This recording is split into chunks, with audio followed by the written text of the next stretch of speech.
वृक्षाय नमतां कामधेनवे नित्याभिघ्नकराब्जोत्थान् पञ्चाशद्वर्षपूजकान् सत्यभिघ्नकराब्जोत्थान् 50 वर्षपूजकान् त्यप्रमोदति कार्यान् नौमिन्यायसुधारतान् सत्यप्रमोदतीर्थार्यान् नौमिन्यायसुधारतान् आपादमौलिपर्यन्तं गुरूणाम् आकृतिं स्मरेत् आपादमौलिपर्यन्तं गुरूणाम् आकृतिं स्मरेत् येन विघ्नाः प्रणश्यन्ति सिद्ध्यन्ति च मनोरथाः येन विघ्नाः प्रणश्यन्ति सिद्ध्यन्ति च मनोरथाः श्रीगुरुभ्यो नमः हरिः ओम् श्रीगुरुभ्यो नमः हरिः ओम् ಶ್ರೀಮನ್ಮಹಾಭಾರತ ತಾತ್ಪರ್ಯ ನಿರ್ಣಯದ ಮೊದಲನೇ ಅಧ್ಯಾಯ ಸರ್ವಶಾಸ್ತ್ರಾರ್ಥ ನಿರ್ಣಯ ಅಧ್ಯಾಯ. ಇಲ್ಲಿಯವರೆಗೆ ಶ್ರೀಮದಾಚಾರ್ಯರು ಭಗವಂತನ ಒಂದು ಸೃಷ್ಟಿಯ ಕ್ರಮವನ್ನ ತಿಳಿಸಿಕೊಟ್ಟದ್ದು. ಶುದ್ಧ ಸೃಷ್ಟಿ, ಪರಾಧೀನ ಅವಾಪ್ತಿ ರೂಪವಾದಂತಹ ಸೃಷ್ಟಿ, ಮಿಶ್ರ ಸೃಷ್ಟಿ ಮತ್ತು ಕೇವಲ ಸೃಷ್ಟಿ, ಈ 4 ತರಹದ ಸೃಷ್ಟಿಗಳನ್ನ ಮುಗಿಸಿ ಮತ್ತೆ ಭಗವಂತ ಏನ್ ಮಾಡ್ತಾನೆ, ಏನ್ ಮಾಡಿದ ಎಂಬುದನ್ನ 10ನೇ ಶ್ಲೋಕದಲ್ಲಿ ಮತ್ತೆ ಭಗವಂತ ಅನೇಕ ರೂಪಗಳನ್ನ ತಾಳಿದ, ಅನೇಕ ರೂಪಗಳನ್ನ ಹೊಂದಿದ. 10 ದಶಾವತಾರ, 100 ಅವತಾರಗಳು, 100 ರೂಪಗಳು, ಸಹಸ್ರ ರೂಪಗಳು, ಹೀಗೆ ಕೊನೆಗೆ ಅನಂತ ರೂಪಗಳನ್ನು ಕೂಡ ಭಗವಂತ ತಾಳಿದ ಅಂತ, ಹೊಂದಿದ ಅಂತ ವಿಚಾರವನ್ನ ತಿಳಿಸಿ, ಎಲ್ಲ ರೂಪಗಳಲ್ಲಿಯೂ ಕೂಡ ಸ್ವಲ್ಪವೂ ಕೂಡ ಭೇದ ಇಲ್ಲ, ಎಲ್ಲ ರೂಪಗಳು ಕೂಡ ಸಮಾನವಾಗಿವೆ ಎಂಬುದನ್ನು ಕೂಡ ವಿಚಾರವನ್ನ ತಿಳಿಸಿ ಒಂದು ವಿಚಾರವನ್ನ ಮುಗಿಸಿದರು. ಮುಗಿಸಿ ಮುಂದಿನ ಶ್ಲೋಕದಲ್ಲಿ ಕೆಲವು ಶ್ಲೋಕಗಳಿಂದ ಮುಂದಿನ ಶ್ಲೋಕದಲ್ಲಿ ಅವತಾರಿಕೆಯನ್ನು ಕೊಡ್ತಾರೆ.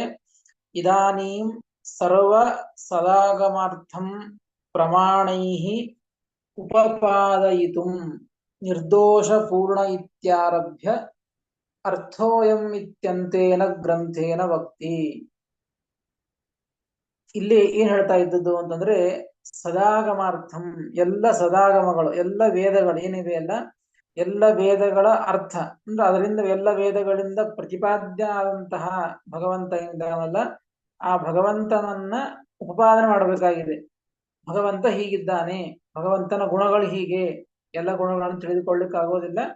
ಪ್ರಧಾನವಾದಂತಹ ಗುಣಗಳನ್ನ, ಭಗವಂತನ ಸ್ವರೂಪವನ್ನ ತಿಳಿಸಿಕೊಡ್ತಾ ಇದ್ದದ್ದು ಆ ಪ್ರಮಾಣಗಳನ್ನ ಕೊಡುವ ಮುಖಾಂತರವಾಗಿ.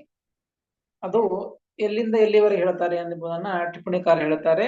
ನಿರ್ದೋಷ ಪೂರ್ಣ ಇತ್ಯಾರಭ್ಯ. ನೋಡಿ, ನಿರ್ದೋಷ ಪೂರ್ಣ ಅಂತ 11ನೇ ಶ್ಲೋಕ ಇದೆ.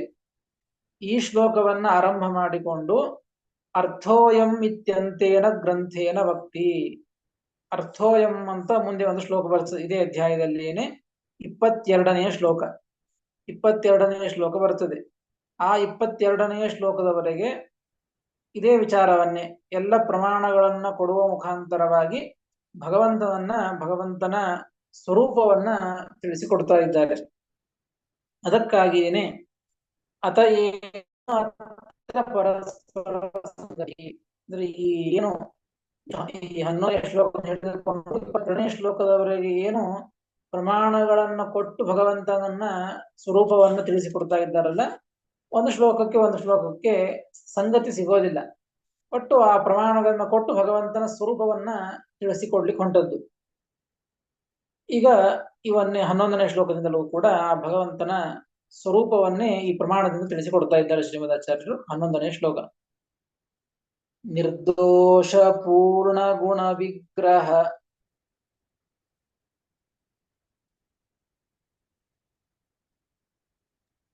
ಪವನ್ ಅವ್ರು ಹೇಳ್ಬೇಕು. ನಿರ್ದೋಷ ಪೂರ್ಣ ಗುಣ ವಿಗ್ರಹ. ಅವರು ಡ್ರಾಪೇ ಆಗ್ಬಿಟ್ಟಿದ್ದಾರೆ. ಆತ್ಮ.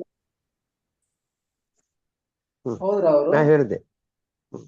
ನಾನು ಹೇಳಿ ನಿರ್ದೋಷ ಪೂರ್ಣ ಗುಣ ವಿಗ್ರಹ ನಿರ್ದೋಷ ಪೂರ್ಣ ಗುಣ ವಿಗ್ರಹ ಆತ್ಮತಂತ್ರೋ ಆತ್ಮತಂತ್ರೋ ಚೇತನಾತ್ಮಕ ಶರೀರ ಗುಣೈಶ್ಚ ಹೀನಃ ನಿಶ್ಚೇತನಾತ್ಮಕ ಶರೀರ ಗುಣೈಶ್ಚ ಹೀನ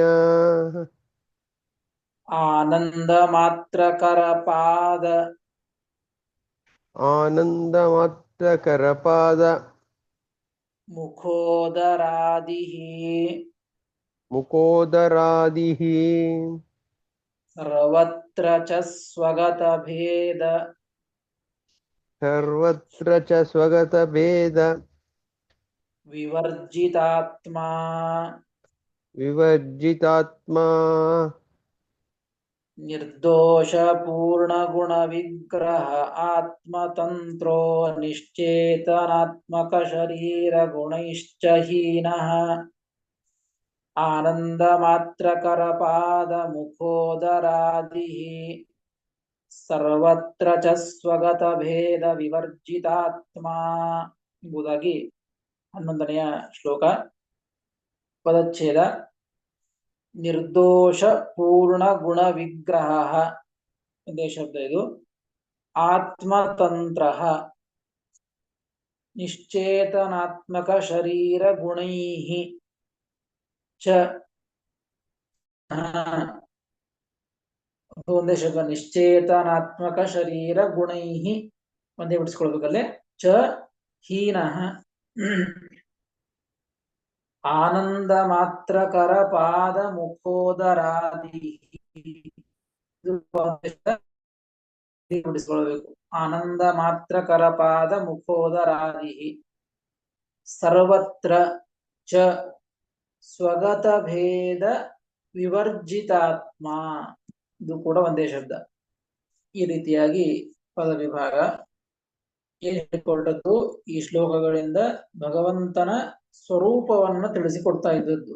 ಎಲ್ಲ ವೇದಗಳ ಅರ್ಥವಾದಂಥ ಎಲ್ಲ ಸದಾಗಮಗಳ ಅರ್ಥ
ಇಲ್ಲ.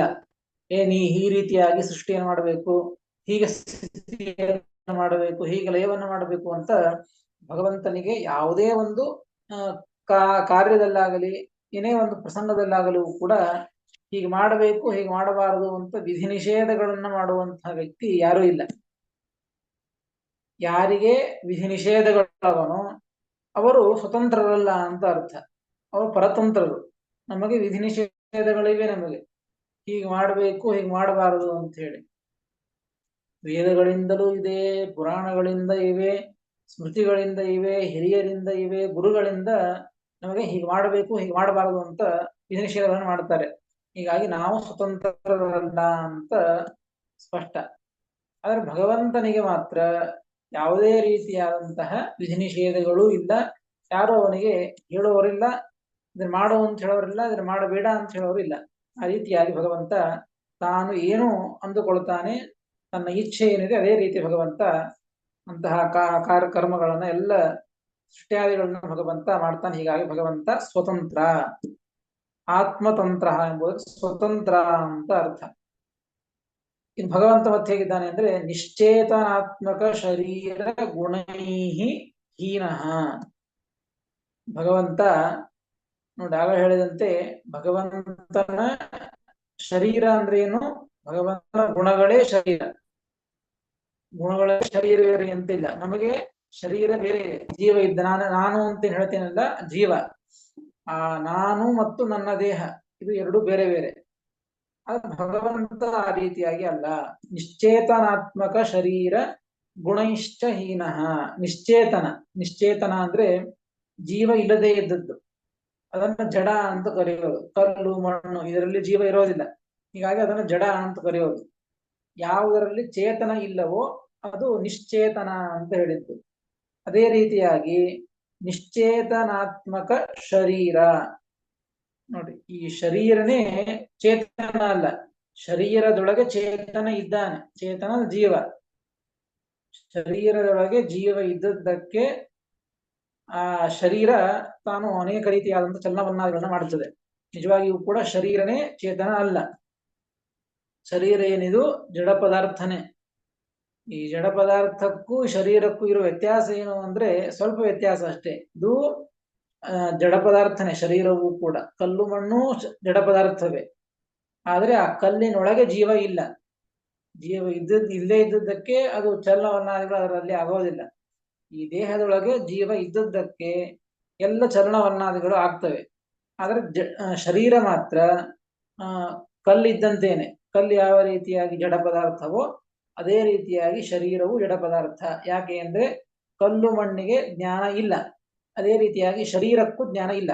ಈ ಶರೀರ ತಿಳಿದುಕೊಂಡು ಈಗ ಹೇಳುವಂತಹ ವಿಚಾರಗಳನ್ನ, ಈ ತತ್ವ ನಿರ್ಣಯದ ವಿಚಾರಗಳನ್ನ ತಿಳಿದುಕೊಳ್ಳೋರು ಯಾರು? ಒಳಗೆ ಇರುವಂತಹ ಜೀವ ತಾನು ತಿಳಿದುಕೊಳ್ತಾ ಇದ್ದದ್ದೇ ಹೊರತು ಈ ದೇಹ ತಿಳಿದುಕೊಳ್ತಾ ಇಲ್ಲ. ಈ ದೇಹದ ಮುಖಾಂತರವಾಗಿ, ಇಂದ್ರಿಯಗಳ ಮುಖಾಂತರವಾಗಿ, ಕಿವಿಯ ಮುಖಾಂತರವಾಗಿ ತಿಳಿದುಕೊಳ್ಳಬಹುದೇ ಹೊರತು ತಿಳಿದುಕೊಳ್ಳುವುದು ಮಾತ್ರ ಜೀವನೇ. ಆದ್ದರಿಂದಾಗಿ ಈ ಕಲ್ಲು ಹೇಗೆ ಕಲ್ಲಿಗೆ ಮಣ್ಣಿಗೆ ಯಾವ ರೀತಿಯಾಗಿ ಜ್ಞಾನ ಇಲ್ಲವೋ ಅದೇ ರೀತಿಯಾಗಿ ದೇಹಕ್ಕೂ ಕೂಡ ಜ್ಞಾನ ಇಲ್ಲ. ಈ ದೇಹವೂ ಕೂಡ ನಿಶ್ಚೇತನ.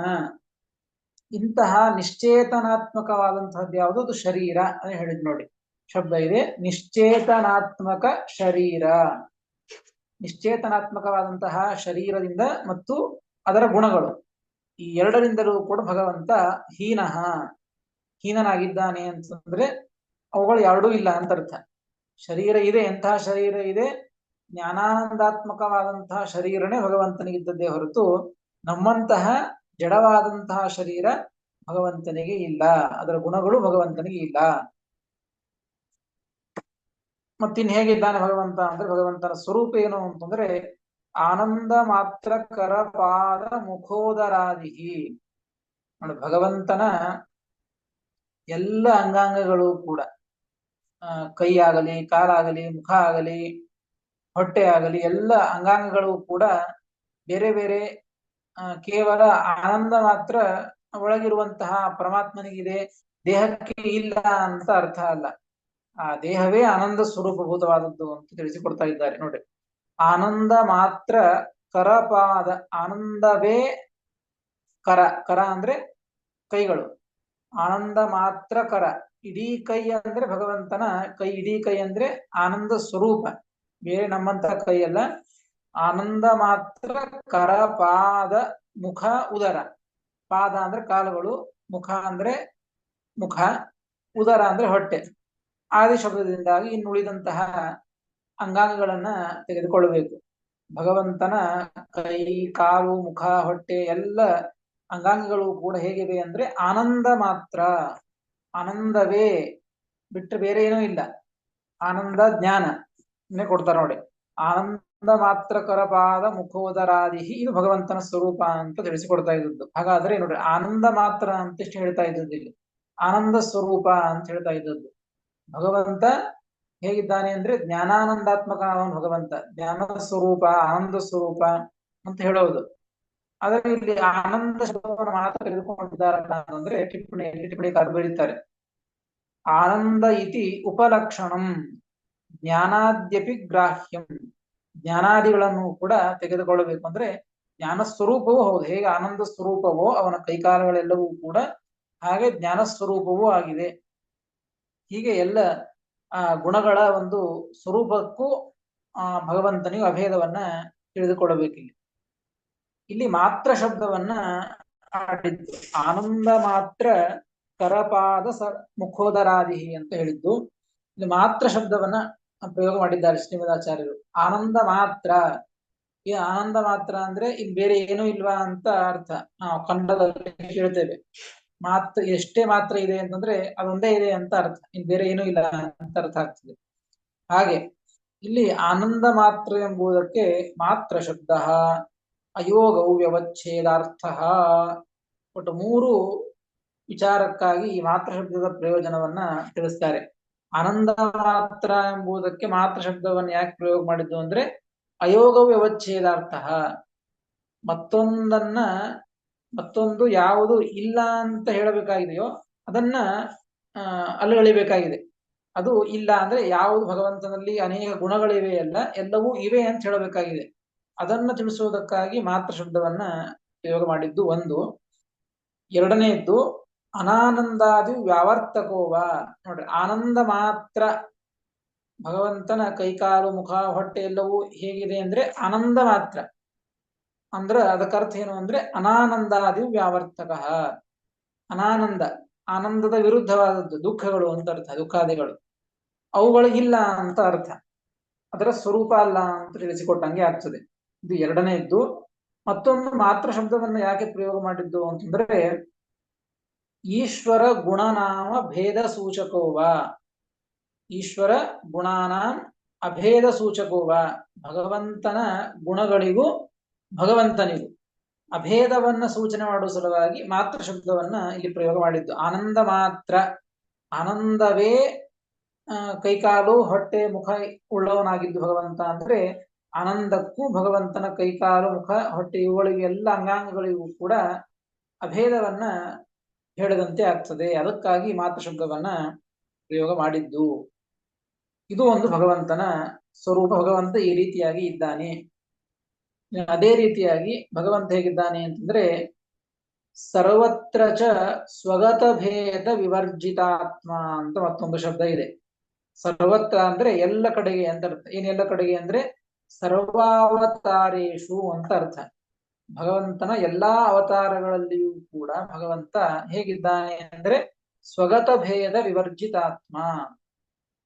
ತನ್ನೊಳಗೆ ಭೇದ ಇಲ್ಲ. ನಮಗೆ ಹೇಗೆ ನಮ್ಮೊಳಗೆ ಸ್ವಗತ ಅಂದ್ರೆ ನಮ್ಮ ದೇಹದೊಳಗೇನೆ ಭೇದವನ್ನು ನಾವು ತಿಳಿದುಕೊಳ್ಳಬಹುದು. ಇದು ನನ್ನ ಕೈ, ಇದು ನನ್ನ ಕಾಲು ಅಂದ್ರೆ ನನ್ನ ಕೈಗೂ ನನ್ನ ಕಾಲಿಗೂ ಭೇದ ಇದೆ. ನನ್ನ ಕೈ ಬೇರೆ, ಕಾಲು ಬೇರೆ, ನನ್ನ ಕಣ್ಣು ಬೇರೆ, ಮೂಗು ಬೇರೆ, ನನ್ನ ಕಿವಿ ಬೇರೆ. ಹೀಗೆ ನಾವು ಭೇದವನ್ನ ಕಾಣ್ತೇವೆ. ಆದ್ರೆ ಭಗವಂತನ ಶರೀರದ ವಿಷಯದೊಳಗೆ ಯಾವುದೇ ರೀತಿಯಾದ ಅಥವಾ ಅವತಾರಗಳಲ್ಲಿ ಯಾವುದೇ ರೀತಿಯಾದಂತಹ ಭೇದ ಇಲ್ಲ. ಭಗವಂತನ ಈ ಅವತಾರ ಬೇರೆ, ಅವತಾರ ನಾವು ತಿಳಿದುಕೊಳ್ಳುವುದಕ್ಕಾಗಿ ಇದು ಕೃಷ್ಣಾವತಾರ, ಇದು ರಾಮಾವತಾರ, ಇದು ಮತ್ಸ್ಯಾವತಾರ ಅಂತ ತಿಳಿದುಕೊಳ್ಳಬಹುದು. ಆದರೆ ಭೇದ ಅಂದ ಮಾತ್ರಕ್ಕೆ ಇದೇ ಬೇರೆ ಇದೇ ಬೇರೆ ಅಂತ ಅರ್ಥ ಅಲ್ಲ. ನಮ್ಮ ಕೈ ಬೇರೆ, ಕಾಲು ಬೇರೆ ಅಂತಂದ್ರೆ ಹೇಗೆ ಬೇರೆ ಅಂತ ಅರ್ಥ ಆಗ್ತದೆ ನಮಗೆ, ಹಾಗೆ ಭಗವಂತ ಈ ಅವತಾರ ಬೇರೆ, ಭಗವಂತನ ಈ ಅವತಾರ ಬೇರೆ ಅಂತ ಸರ್ವಥಾ ಇಲ್ಲ. ಸರ್ವಾವತಾರೇಶು ಸ್ವಗತ ಭೇದ ವಿವರ. ಎಲ್ಲ ಅವತಾರಗಳಲ್ಲಿಯೂ ಕೂಡ ಸ್ವಗತ ಭೇದವನ್ನ ಕಳೆದುಕೊಂಡವ ಭಗವಂತ. ಎಲ್ಲ ಅವತಾರಗಳಿಗೂ ಅತ್ಯಂತ ಅಭೇದವೇ ಇದೆ. ಈ ರೀತಿಯಾಗಿ ಭಗವಂತನ ಸ್ವರೂಪ ಎಂಬುದಾಗಿ ಶ್ರೀಮದಾಚಾರ್ಯರು ಈ ಶ್ಲೋಕದಿಂದ ತಿಳಿಸಿಕೊಟ್ಟು ಇದೇ ರೀತಿಯಾಗಿ ಮತ್ತೆ ಮುಂದಿನ ಶ್ಲೋಕದಲ್ಲಿಯೂ ಕೂಡ ಭಗವಂತನ ಸ್ವರೂಪವನ್ನೇ ತಿಳಿಸಿಕೊಡ್ತಾರೆ. ಅದಕ್ಕೆ ಅವತಾರಿಕೆ ಕೊಡ್ತಾರೆ. ಸ್ವಗತ ಭೇದಾಭಾವೇಪಿ ಕಾಲಾದ್ಯುಪಾಧಿನ ಸ್ಯಾತ್ ಇತ್ಯತಃ ಆಹ ಕಾಲಾದಿತಿ. ಒಂದು ಪ್ರಶ್ನೆಯನ್ನು ಮಾಡಿಕೊಂಡು ಮುಂದಿನ ಶ್ಲೋಕಕ್ಕೆ ಅವತಾರಿಕೆಯನ್ನು ಕೊಟ್ಟದ್ದು. ಕಾಲಭೇದ ಇದೆಯಲ್ಲ, ಈ ಕಾಲದಲ್ಲಿರ್ತಕ್ಕಂಥ ಭಗವಂತ ಬೇರೆ, ಈ ಕಾಲದಲ್ಲಿರ್ತಕ್ಕಂಥ ಭಗವಂತ ಬೇರೆ ಅಂತ ಹೇಳ್ತೀವಲ್ಲ ಅಂತಂದ್ರೆ ಅದು ಕೂಡ ಇಲ್ಲ. ನಮಗೆ ಆ ರೀತಿಯಾಗಿ ಹೇಳಬಹುದು.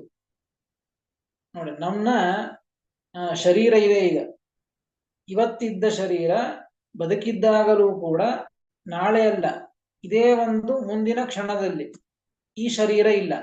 ನೋಡಿ, ಯಾವಾಗ ಈ ಶಬ್ದವನ್ನ ಆಡ್ತಾ ಇದ್ದೇನೋ, ಆ ಯಾವ ಶರೀರದಿಂದ ಆಡ್ತಾ ಇದ್ದೇನೋ, ಮುಂದಿನ ಶಬ್ದ ಮುಂದಿನ ಕ್ಷಣದಲ್ಲಿ ಇರ್ತಕ್ಕಂತಹ ಶರೀರ ಏನಿದೆಯಲ್ಲ, ಆ ಶರೀರದ ಮಾತನಾಡ್ತಾ ಇಲ್ಲ ನಾನು. ಹಿಂದಿನ ಶರೀರವೇ ಬೇರೆ, ಮುಂದಿನ ಶರೀರವೇ ಬೇರೆ. ಯಾಕೆ ಅಂತಂದ್ರೆ ನಮ್ಮ ಶರೀರ ಕ್ಷಣ ಕ್ಷಣಕ್ಕೂ ಕೂಡ ಈ ಶರೀರದಲ್ಲಿ ವಿಕಾರ ಆಗ್ತಾನೆ ಇರ್ತದೆ, ವ್ಯತ್ಯಾಸ ಆಗ್ತಾನೆ ಇರ್ತದೆ. ವ್ಯತ್ಯಾಸ ಆಗ್ತಾ ಇರುವುದಕ್ಕಾಗೇನೆ ನಮ್ಮ ಶರೀರದಲ್ಲಿ ಕಾಲಭೇದವನ್ನು ಹೇಳಬಹುದು. ಈ ಕಾಲದಲ್ಲಿ ಇರ್ತಕ್ಕಂಥ ದೇಹ ಬೇರೆ, ಮುಂದಿನ ಕ್ಷಣದಲ್ಲಿ ಇರ್ತಕ್ಕಂಥ ದೇಹ ಬೇರೆ ಅಂತ ಭೇದವನ್ನ ಹೇಳಬಹುದು. ಗೀತೆಯಲ್ಲಿ ಕೇಳುವಾಗಲೂ ಕೂಡ ಒಂದು ದೃಷ್ಟಾಂತವನ್ನ ಕೊಟ್ಟಿದ್ದು. ಅಶ್ವಿನಿ ದೇವತೆಗಳು ಪರೀಕ್ಷೆಯನ್ನು ಮಾಡುವುದಕ್ಕಾಗಿ ಬಂದದ್ದು ಒಬ್ಬ ರಾಜನ ಹತ್ತಿರ. ಅಂತಹ ಪ್ರಸಂಗದೊಳಗೆ ಭಾರೀ ಸುಂದರವಾದಂತಹ ಶರೀರ, ಈ ಶರೀರವನ್ನ ನೋಡಬೇಕು ಅಂತ ಬಂದದ್ದು ದೇವತೆಗಳು. ಬಂದಂತಹ ಪ್ರಸಂಗದೊಳಗೆ ಆ ರಾಜ ಸ್ವಲ್ಪ ಕ್ಷಣ ನಾನು ಸ್ನಾನವನ್ನು ಮಾಡಿಕೊಂಡು ಬರ್ತೇನೆ, ಮರಳಿ ಬರ್ತೇನೆ ಅಂತ ಹೇಳೋದ್ರೊಳಗೆ ಆ ದೇವತೆಗಳು ಆಜ್ಞೆ ಮಾಡಿ ಕಳಿಸ್ತಾರೆ.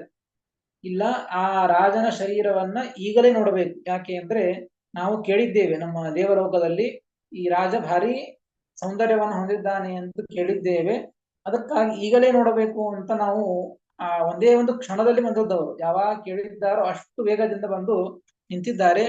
ಆ ಕ್ಷಣದೊಳಗೆ ಸ್ನಾನವನ್ನು ಮಾಡಿಕೊಂಡು ಬರ್ತೇನೆ ಅಂತ ಆ ರಾಜ ಸ್ವಲ್ಪ ಕ್ಷಣಗಳು ಅಷ್ಟೇ, ಕೆಲವು ಕ್ಷಣಗಳಲ್ಲಿ ವ್ಯತ್ಯಾಸ ಮಾಡಿ ಬಂದಿದ್ದಕ್ಕೆ ಆ ರಾಜನನ್ನು ನೋಡಿ ದೇವತೆಗಳು ನಕ್ರಂತೆ.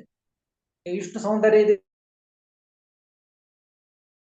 ಈಗ ಹೋಗಿಬಿಟ್ಟಿದೆ ಅಂದ್ರೆ ಅಷ್ಟೇ ಕೆಲವು ಕ್ಷಣಗಳಲ್ಲಿ ಆ ಸೌಂದರ್ಯವನ್ನ ಕಳೆದುಕೊಂಡಿದ್ದ, ಆ ದೇಹದಲ್ಲಿ ವ್ಯತ್ಯಾಸ ಆಗಿತ್ತು, ವಿಕಾರ ಆಗಿತ್ತು ಅಂತ ಮಹಾಭಾರತದ ಕಥೆನೇ ಇದು.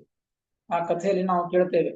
ಹಾಗೆ ನಮ್ಮ ಮಾನವರ ದೇಹದಲ್ಲಿ, ಈ ಪ್ರಾಕೃತವಾದಂತಹ ದೇಹದಲ್ಲಿ ಕಾಲವು ವ್ಯತ್ಯಾಸದಿಂದಾಗಿ ದೇಹದಲ್ಲಿ ಸ್ವಗತ ಭೇದವನ್ನು ನಾವು ಕಾಣಬಹುದು. ಆದ್ರೆ ಭಗವಂತನಿಗೆ ಮಾತ್ರ ಕಾಲವು ವ್ಯತ್ಯಾಸದಿಂದಲೂ ಕೂಡ ಭೇದವನ್ನ ಕಾಣಲಿಕ್ಕೆ ಆಗೋದಿಲ್ಲ.